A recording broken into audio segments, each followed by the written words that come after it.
Cultivating stupidity, a worrying trend that I'm seeing. And if I'm seeing it, you are definitely seeing it. Now, it's becoming increasingly relevant in our world of manual therapy, especially as students, patients, and new graduates navigate this very weird social media landscape. The problem is it can influence how young clinicians think, learn, and practice. And it's the concept of cultivating stupidity. Now, I know that sounds a little bit clickbait, a little bit provocative, but it's not meant as an insult.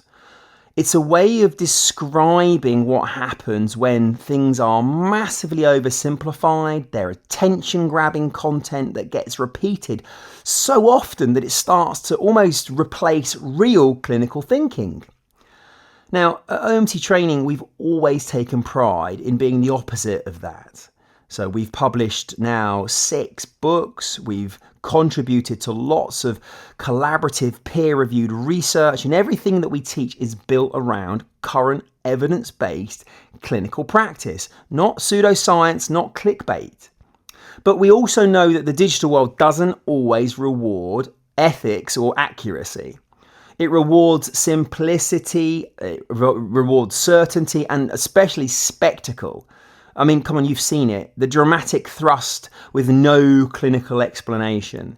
Someone claiming to fix a pelvis in one magic move or crack away your scoliosis.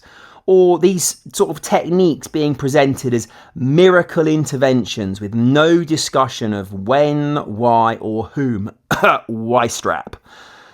It's understandable why this content spreads. It's quick, it's clean, it's visual, it's easy to digest, a bit like fast food.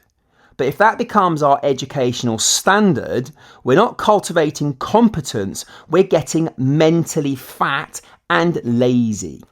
We're cultivating superficiality, or to put it plainly, we are cultivating stupidity. So what can we do about it? Well, with the first simple step is we've got to be more aware of what we're consuming via social media and what we're sharing. You wouldn't eat fat burger and chips every day, and that's the same with your social media, right? We've got to ask better questions. We've got to stay curious. We have to challenge ideas, especially if these ideas sound way too good to be true.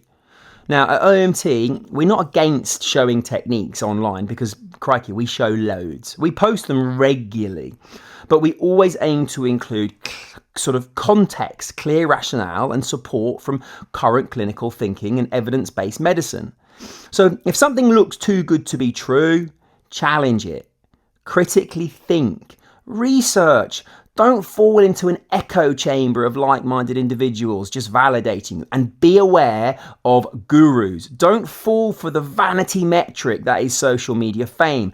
Come on, guys. Having 1 million followers does not make you an expert in healthcare. It makes you really good at marketing, right? So let's keep pushing for higher standards in education, in practice, and in the way that we represent our profession online. So thanks for listening, guys. And as always, keep questioning, stay evidence-based, informed, keep raising the bar. Take it easy.